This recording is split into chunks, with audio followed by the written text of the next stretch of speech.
Good evening, Californios. This is PodCast25 for the weekend of November 13th, 2021. We are Red Star Report. Tonight, we would like to present to you part one of a new California Origins segment, another of our Red Star Reports in their own voices. Listening session and discussion with people from the California Indigenous community titled Warrior with a Pen. An interview with author James David Aguirre, where the author discusses his new book with our host, Shankar Singam. And that starts right now.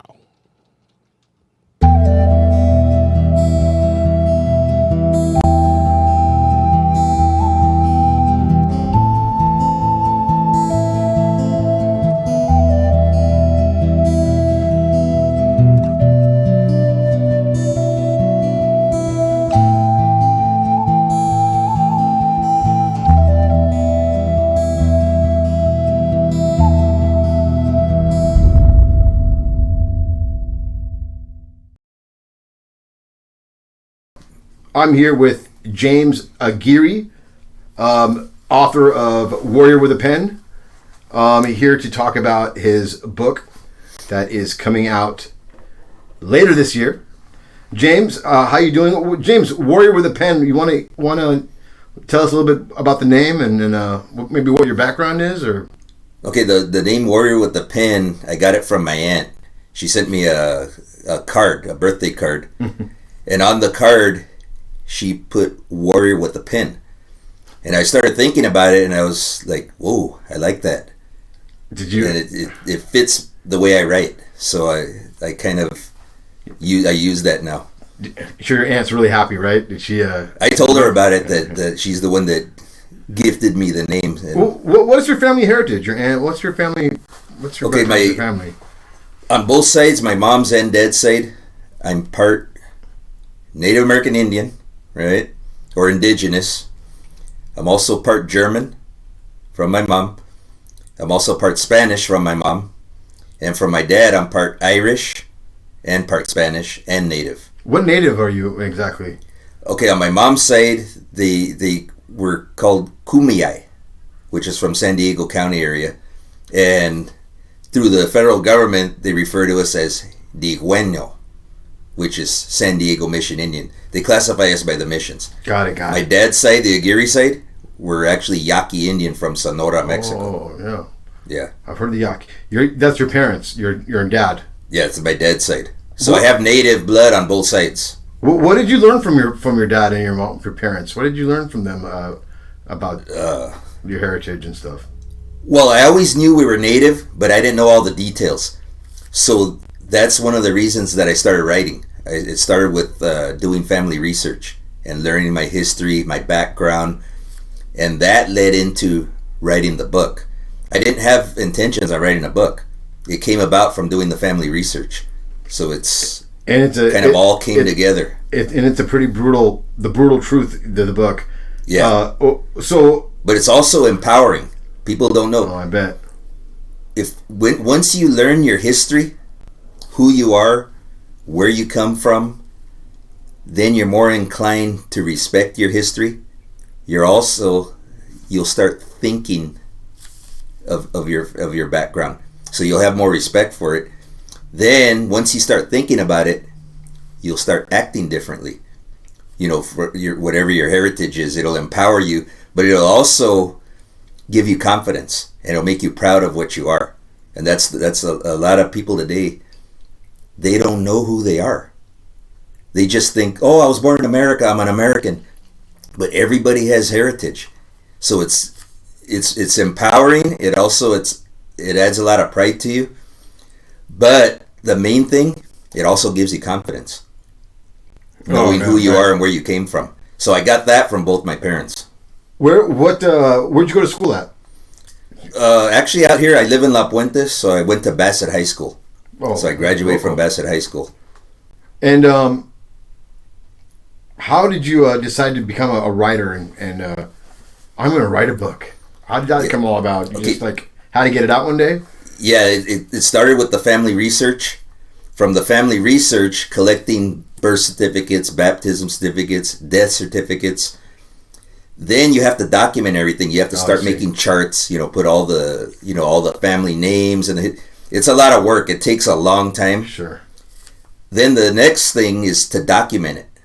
So you start making charts. You start, making notes, and then after a while, I was thinking, damn, I have enough to write a book. So my first book was on my mom's family heritage. And how long is your book, man? How many chapters we got? Okay, the one I'm writing right now, it's titled Warrior with the Pen. Still writing it? It's done, but I'm revising it. Okay, all right. Okay, and it's 106 chapters, which is a lot of chapters. That's a big one. And little under 200 pages. And just tell everyone here what it's generally about. What's your book generally about? Okay, the book is a native perspective. So it's written from a native. And I'm not necessarily writing it for natives, but, I am writing it for natives, but I'm also writing it for any race, color, or creed. Anybody that's interested in history or, I try to empower people to learn their history and to document it. Oh, yeah. This way you don't lose it. Because a lot of people, they don't know their history, so it doesn't continue. And then they go to Ancestry.com and then get surprised. Yeah. Right? So what's the book about? I know it's the brutal, horrific truth, but what's it about? Like, what do you want people to take from it? Like, what do you want? What's it about? What's your book about, man? Okay, the book is a native perspective on different concepts, ideologies, but also stereotypes, misconceptions, racism, truth, documents and evidence. And what I did is I took different concepts and ideologies, right, that exist now and also existed in the past, and I wrote it from the native perspective, which you don't see too often. Are you hoping to influence other native writers into writing their story as well? Yeah, the way I found my history and documented it, hopefully I can inspire other natives to do the same thing, because we don't have enough native writers out there. You see a lot of stuff that's written about natives, it's not written by natives. Right. So it's not going to have the same impact. It's not going to have the same perspective as a native writing it. So what do you mean, that perspective, how is it different from how's the style that you wrote your book different from say other biographies? This is what I do. So I'll think about a subject, right? And then what I do is I incorporate it from a native perspective and I write it like a native. So if let's say we're talking about the Trail of Tears, right? Of the Cherokee, 1830, Andrew Jackson. A lot of historians, non-native, they'll talk about the removal of the native people from their lands, and they'll use terms like displacement or long walk or march.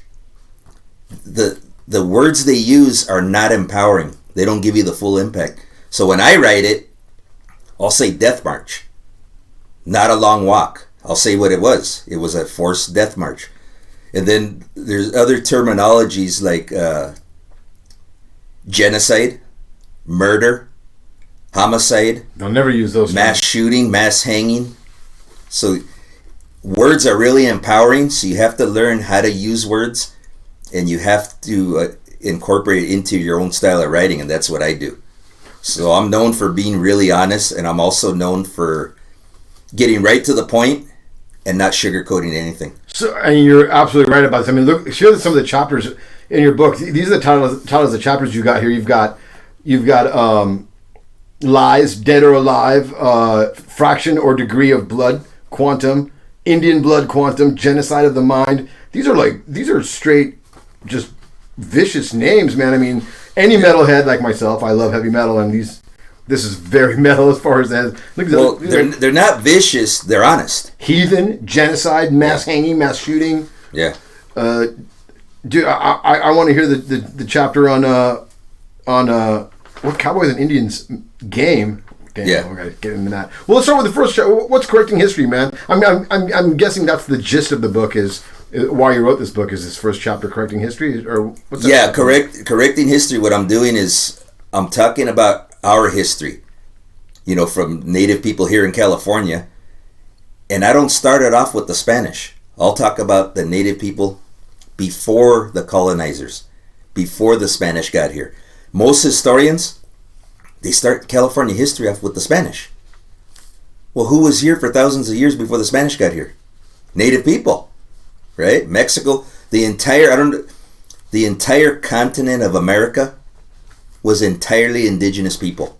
You go into detail like that? There was You have like names of the people that were here before the Spanish? Well, we had hundreds of different tribes, hundreds of different languages. People think native and they think we're all the same. Yeah, absolutely. Yeah. Depending on where you live, what geographical area you lived in, you dress different languages, different ceremonies, different traditions. We were not all the same. We were an entire world within our continent. And we survived here and are still here. We didn't go anywhere. We're still here. What's with the chapter Indian Blood Quantum? What exactly does that mean? Okay, blood quantum. Since the Europeans came here, they like to identify us by using blood quantum. Right? Oh, so, yeah, sure. Meaning, you know, they'll ask you questions like, how much native are you? A quarter, half, 3/4, 1/16. When you use blood quantum, you're basically wiping yourself out. Not just mentally, physically. So when you're, let's say you have a parent or both parents that are native, you're native. You don't need blood quantum. Your parents carry your indigenous blood, you're indigenous. It doesn't matter what your blood quantum is. If you're going to go by 3/4, right, and then you have a kid with a non-native, then that kid is going to be less, right, than 3/4, 1/16. Then you have a grandkid, he's going to be even less. You see what I mean? Yeah, it's watered down. So it's going to dilute till it's gone. So I don't use blood quantum. So the chapter is about what blood quantum means. It's basically erasing your heritage. You know, it's funny because I'm Indian, right? Yeah. And you're Indian because they screwed up coming over here, and we've grasped the mistake. But check it out. The only difference between why I'm 100% Indian still, even after colonizing from India, is because we were invaded by the British, and you were invaded by the Pope. And the Pope had a decree, breed them out. That was their thing. All those lands, breed them out. Yeah. And whereas the English were just too finicky, they're too stubborn to do that, they never did that. They never did. And that's the only difference why, you know, I'm still 100% and the natives today aren't 100%. But what is... I remember that term, you just used a term that's really derogatory and you probably didn't even notice. Which one? Breed. Yeah, that's what they said, breed them out. Yeah. That wasn't me, bro. It was the Vatican. The Vatican said that, breed them out. Yeah, I do have a chapter called half-breed. Oh, really? Yeah. No, I know that. I wouldn't say that. I asked somebody the other day, a native person, they identified themselves as a half-breed. Right? So I asked them, do you know what the definition of a breed is? And they didn't know, right? The definition of a breed is a non-human. Yeah. It's an animal. Sure. So if you're going to classify yourself as a breed, you're basically identifying yourself as a non-human, as an animal. It's derogatory. Yeah, you should not use that term. The term is actually used for animal production, making animals. It's breeding. Breeding. It's not used for human beings. I mean, you can.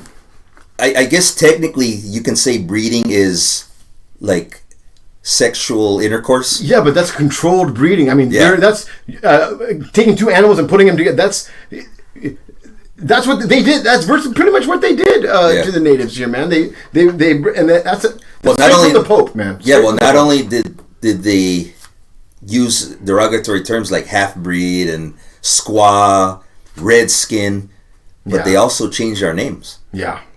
They changed our names to Spanish names. And that's why I still have Singam. Yeah. Or else my name would be Taylor or something. Yeah. My last name's Aguirre, which is Spanish. Yeah, Spanish. Where's Spanish come from? Spain. Yeah. I'm not from Spain. Yeah. But I do have heritage from Spain, from the Aguirre side. Yeah, sure. But my native blood is Yaqui Indian from Sonora, Mexico. What are some of the names the Yaqui have? Are you familiar with any native names? Like, do you know anybody with native names? I don't speak the language, so I don't know, a lot of the terms. But interesting. Yeah. So, what's up with the chapter heathen? Okay. Oh, geez. Heathen was basically given to us from the popes and the Catholic Church. Yeah. Breed them out. When the Europeans came over here, I'm talking like Columbus, Cabrillo, all these Spanish conquerors that came over here, right? They brought documents from the Catholic Church called the Doctrines of Discovery. They actually carried copies with them when they would go so-called explore, right?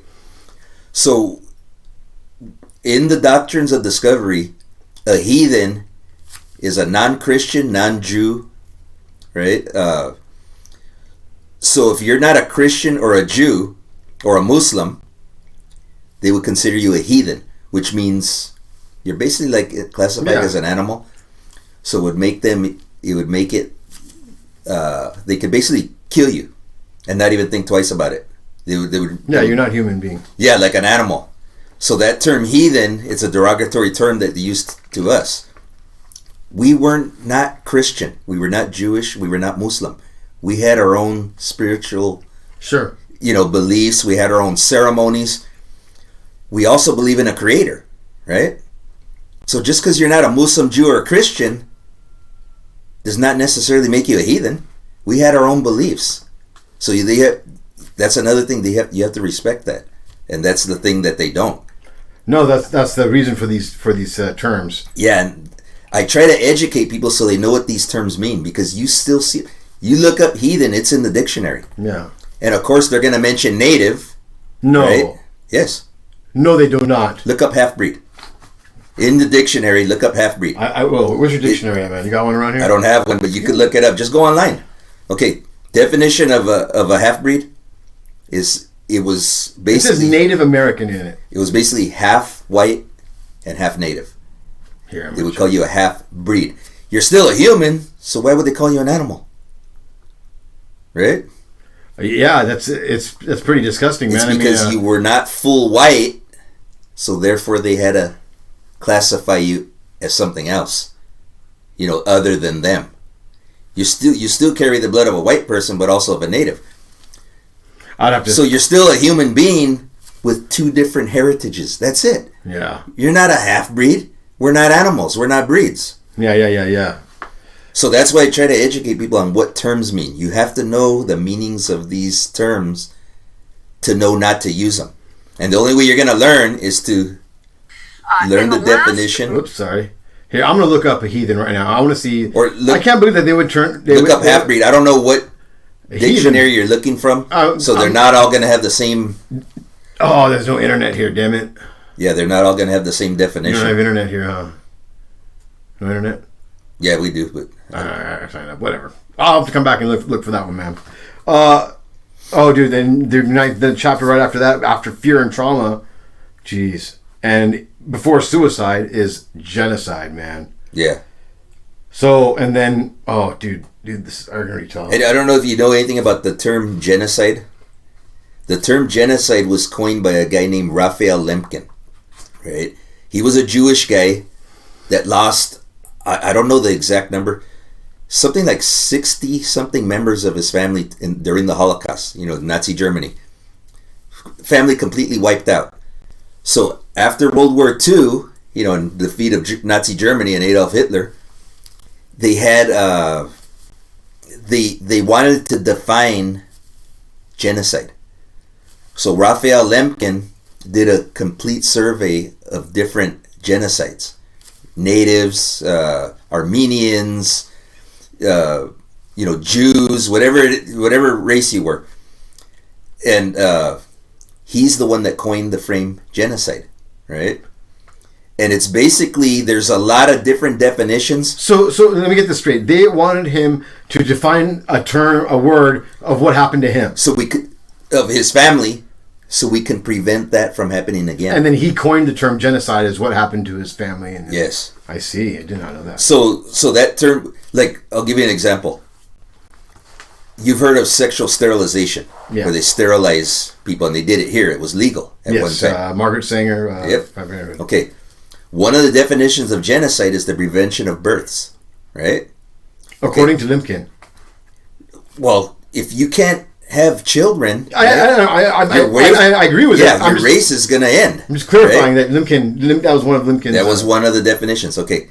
Right here in the United States, they were sterilizing Native women on reservations without their consent. And black people too. Yeah. But I'm talking about natives. The book's about natives, right?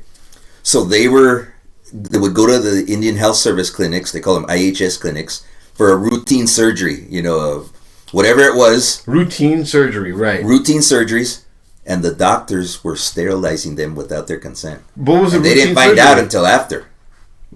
What's routine surgery? Just whatever sickness they had, and the doctors were, when they would put them under, they were sterilizing them. So like cutting out their uterus or something? Or like So they couldn't have children. Yeah. This was, what year this was going on? 20s, 30s? Nope.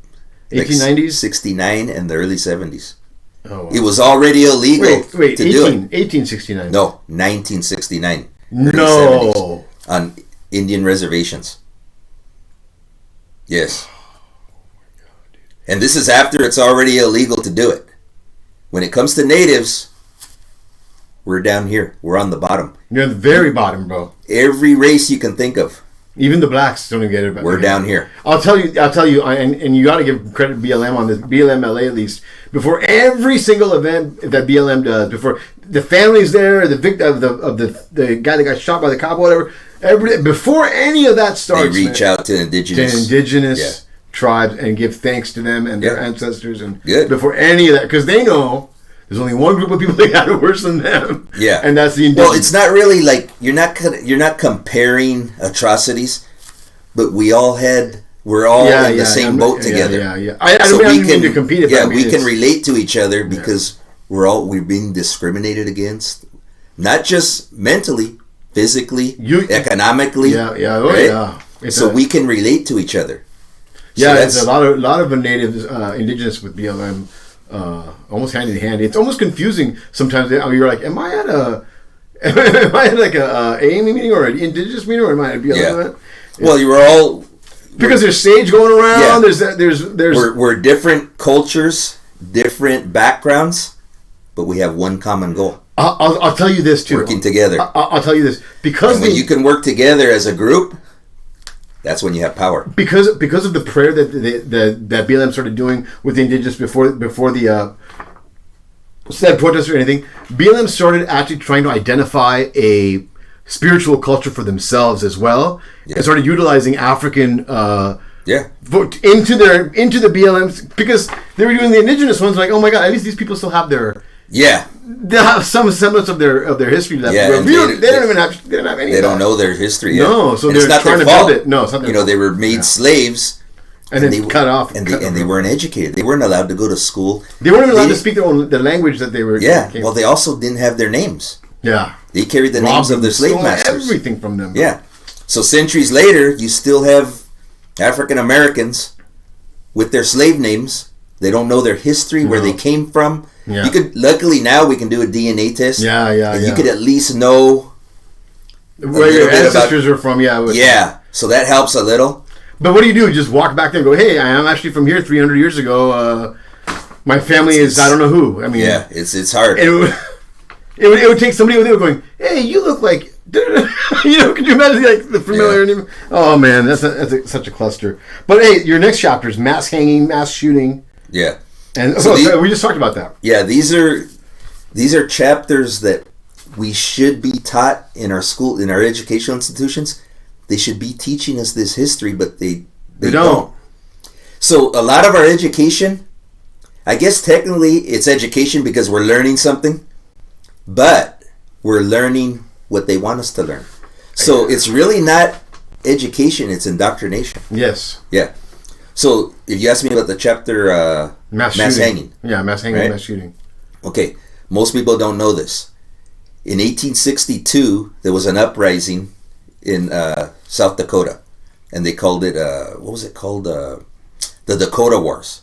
Of course, they're going to call it after us, after Native people, right? Okay. They were being put on reservations. So they were basically taking their land. People were dying on these forced marches, and then you end up on a desolate, isolated patch of worthless land that the government didn't want, right? They're starving to death. You had to rely on the federal government to give you food. They called it commodities. So they would give you meat, lard, sugar, salt. Of course, they're giving you garbage. And a lot of times they wouldn't even give them food. So the people are starving to death. What are you going to do? You going to stay there and just die? So a lot of natives were leaving the reservations, and some of them started killing white people, right? Once that happened, 1862, Abraham Lincoln, of course, he calls troops in, right, to start rounding up native people. They rounded up, I think it was 300, a little more than 300. They wanted to kill all 300 of them by hanging, right? So I guess Lincoln, in his infinite wisdom, was thinking, boy, this is going to look bad, hanging over 300 people. So this guy Lincoln, right, who they call the great emancipator, I call him the great executioner, right? He reduced it from 303 to 38. Oh, he just changed the numbers. Well, he didn't want to hang over 300. So he only hung 38, though. He hung 38, but not only, they were all innocent. He shouldn't have hung any of them. Right. So to this day, it's the largest mass hanging in U.S. history. 38? 38, and nobody knows about it. Abraham Lincoln gave the order to do it. The great emancipator. Oh, dude, there's more to Lincoln than they teach you at school. In my book, I refer to him as the great excrement. Damn. Yeah, Abraham Lincoln did not do anything for native people. Yeah. He put us on reservations, mass hanging. You ever heard of the long walk of the Navajo? I knew they went on many marches or many death. Yeah, there was. They basically kicked them out of New Mexico, marching them to their reservation in Bosco Redondo. Like over 300 of them died. Bosco Redondo, where's that? It was a reservation, right? Where's that? Kind of like just outside of New Mexico. So they call it the long walk, right? Men, pregnant women, children, babies, they're dying on this 100. I think it was like 300 miles. If you couldn't make the walk, long walk, it's a nice term. It was a death march. So let's say you're a pregnant woman, old man, old grandmother, little baby. You start falling back, you can't go anymore. They had soldiers behind them, in front of them. Boom, they would just shoot you in the head. Just leave you there. They wouldn't just leave you, they would kill you. And this is what went on these forced marches. And people don't know this history. So that's the reason I talk about this stuff, so people know the history. History is not all bad. History is not all good. History is what it is. It's history. So when you document it, you got to tell it the way it is. And that's what I do. Some people don't like it. I don't worry about it. I want people to know the truth, the whole truth, and nothing but the truth. And that's what I do. So if you want an alternative history, you better get it in your school system. Because I'm not going to write that same story over and over again. You're just getting me upset, and we're going to talk later on about getting you more involved, James. Yeah, it is upsetting, but you have to remember there's a goal to this. My goal is not to upset you. My goal is to educate you.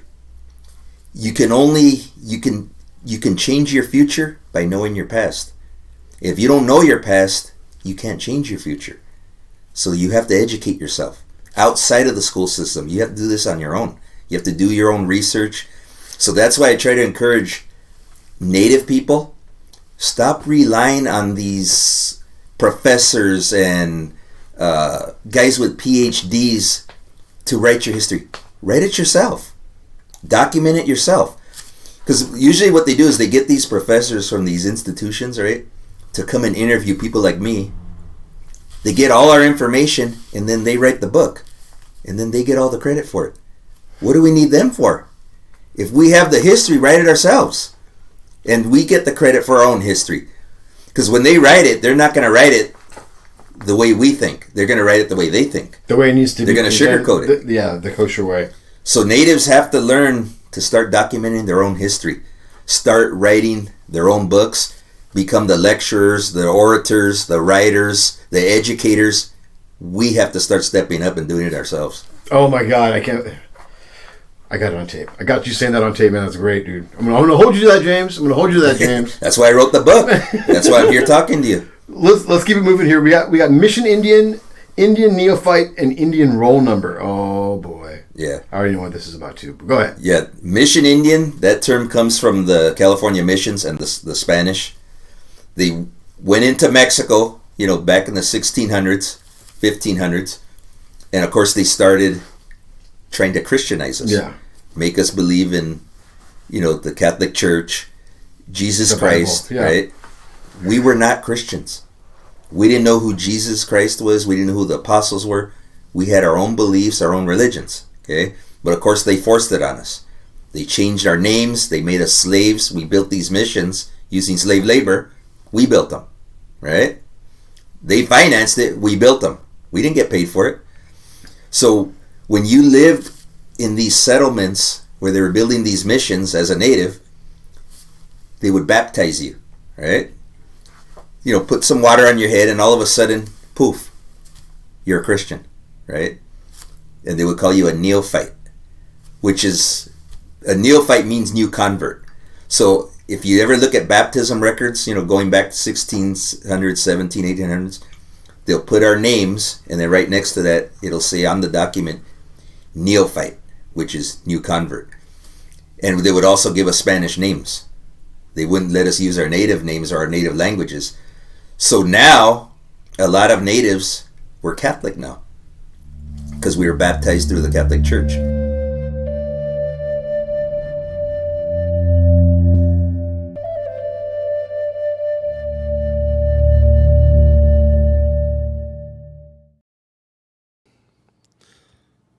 That was part one of Warrior with a Pen, an interview with James David Aguirre.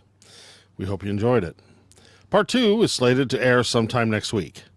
For those interested in the book, Warrior with a Pen by James David Aguirre, Red Star Report will post the link in the comments section below. So as always, check out our website, www.redstarreport.com. Be sure to subscribe to our Red Star Report YouTube channel, which is where you're watching this. Push the button. Go find our Red Star Report Facebook page, Twitter, Instagram, etc., etc. Because if you want and support a real California independence movement media group, it's all about the algorithms. Our thanks to you, our Red Star Rebels, for watching. We are Red Star Report.